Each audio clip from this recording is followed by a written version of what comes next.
আসসালামু আলাইকুম সুপ্রিয় দর্শক, কেমন আছেন সবাই? আশা করি সবাই অনেক ভালো আছেন। আলহামদুলিল্লাহ আমিও অনেক ভালো আছি। তো আজকে আমি চিংড়ি মাছ ভুনা করেছি, কিভাবে দেখাবো।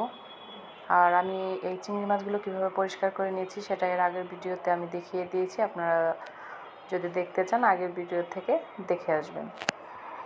তো এখন আমি রান্না করার জন্য পরিমাণ মতো চিংড়ি মাছ নিয়ে নিয়েছি। এগুলো আমি আজকে রান্না করব। শুধু চিংড়ি মাছ ভুনা করব, অন্য কিছু এটার সাথে আমি মিশাবো না। শুধু চিংড়ি মাছটাই ভুনা করব। তো চলুন শুরু করা যাক।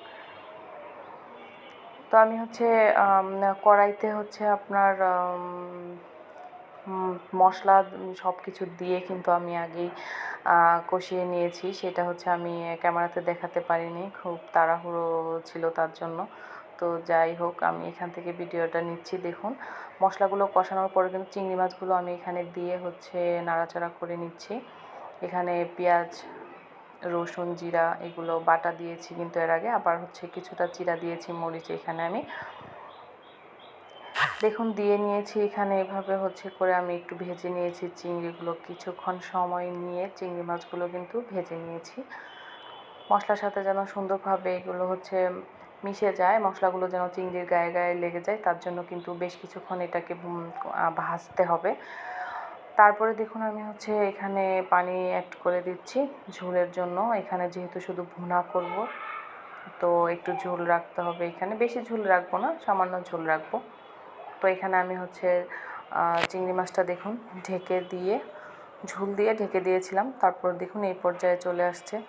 এটা কষানোর জন্য দিয়েছিলাম, আসলে মূলত যে পানিটা দিয়েছি এটা কষানোর জন্য দিয়েছি। দেখুন একদম লেগে গিয়েছে কয়রার সাথে, দেখতেই পাচ্ছেন সুন্দরভাবে এটা কষানো হয়ে গিয়েছে। এখন আমি ফাইনাল ঝোলের জন্য পানি অ্যাড করে দেব।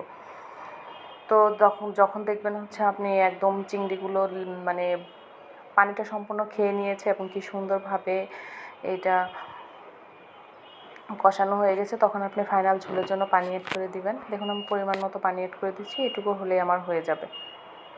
তো এইভাবে করে আমি ঢাকনা দিয়ে আমি কিন্তু চিংড়িগুলোকে ভুনা করে নিয়েছি।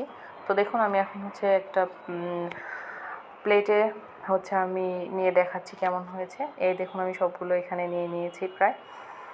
দেখুন সুন্দরভাবে এভাবে আমি ভুনা করেছি। তো চাইলে খালি চিংড়িকেও এভাবে করে ভুনা করে খেতে পারেন, এটা কিন্তু খেতে অনেক মজা। চিংড়ি মাছ তো এমনিতেই খেতে অনেক মজা, তারপরে ভুনা করে খেলে কিন্তু এটা অনেক মজা লাগে। তো ভালো থাকবেন সবাই, আল্লাহ হাফেজ।